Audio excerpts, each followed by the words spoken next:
Linear algebra से related एक beautiful problem screen पर है। यहाँ पर कहा है which of the following is true for the transformation. कौन सा ट्रांसफॉर्मेशन के लिए ट्रू होगा? ट्रांसफॉर्मेशन आपको ये है। और रिलेटेड ऑप्शंस हैं T is 1 to 1 but not onto, option B onto but not 1 1, option C invertible means 1 1 and onto together, और option D matrix representation of this basis is upper triangular. इस तरह से आपको एक linear transformation जो same dimensional vector space से same dimensional vector space पर जा रही है उसके बारे में बताना है कि वो 1 1 ऑन 2 इन्वर्टिबल और उसका मैट्रिक्स रिप्रेजेंटेशन किस टाइप का होगा। रिलेटेड प्रॉब्लम को अगर मैं सॉल्व करता हूँ उसके लिए कुछ प्री इंफॉर्मेशन होना जरूरी है। अगर कोई भी लीनियर ट्रांसफॉर्मेशन अगर सेम डायमेंशनल वेक्टर स्पेस से सेम डायमेंशनल वेक्टर स्पेस पर जा रही है तो वो 1 1 and on 2 1 1 and on 2 together होगा, एक ही साथ होगा, और नॉट 1 1 एंड ऑन 2 दोनों ही एक साथ नहीं होगा।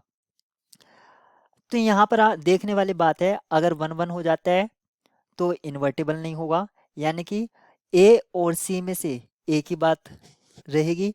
बी अगर ट्रू होता है तो तब भी यही केस है कि सी ट्रू नहीं होगा या बी ट्रू होगा। और ऑप्शन डी कहता है कि अपर ट्रायंगुलर मैट्रिक्स होगा। तो सबसे पहले इस तरह के प्रॉब्लम को करने के लिए, क्योंकि आपको 1 1 बताना है, तो आप नलिटी से भी, रैंक नलिटी थ्योरम से भी प्रोसीड कर सकते हैं। और क्योंकि हमें मैट्रिक्स रिप्रेजेंटेशन इसका चेक करना ही करना है तो हम डायरेक्ट मैट्रिक्स रिप्रेजेंटेशन निकालेंगे। बेसिस हमें दे रखा है। सबसे पहले 1 का इमेज अंडर टी हम देखेंगे जो कि आएगा 1 + 0 + 0, और लीनियर कॉम्बिनेशन में लिखने पर कोडोमेन के 1 + 1 0 × x प्लस 0 × x²। अगर मैं सेकेंड एलिमेंट बेसिस का देखता हूँ इमेज तो मुझको मिलता है 1 x + 1 + 0। इसको मैं लिख पाऊंगा 1 × 1 + 1 × x प्लस 0 × x²। और t(x²) इसका अगर इमेज होता है x² + 2x + 2 = 2 × 1 + 2 × x plus 1 × x²। अब हमारे पास इसका मैट्रिक्स रिप्रेजेंटेशन कॉलम वाइज लिखने पर हमें क्या मिलता है? 1 0 0, फिर 1 1 0 और 2 2 1। इस तरह से मैट्रिक्स रिप्रेजेंटेशन, और ये एक अपर ट्रायंगुलर मैट्रिक्स है। ऑप्शन डी तो करेक्ट हो जाता है, लेकिन अगर हम पाइवोट एलिमेंट्स देखते हैं तो हमें 3 पाइवोट एलिमेंट मिल रहे हैं। अब ध्यान देने वाली बात यह है, अगर हमें 1 1 चेक करना होता है तो हम चेक करते हैं हर एक कॉलम में पाइवोट होना चाहिए, और ऑन टू चेक करते हैं तो हर एक कॉलम में पाइवोट होना चाहिए।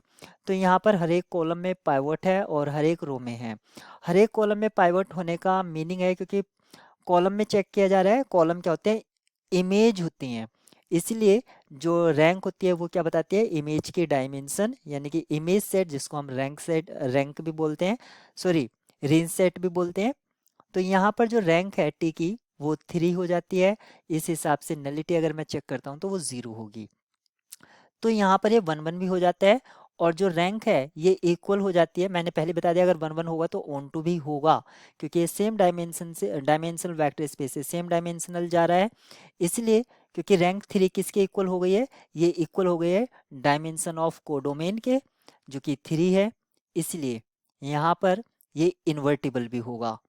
ऑप्शन सी भी करेक्ट होगा। इन्वर्टिबल है तो वो दोनों ही होगा 1 1 एंड ऑन टू, इसलिए ऑप्शन ए और बी यहाँ पर डिस्कार्ड हो जाते हैं।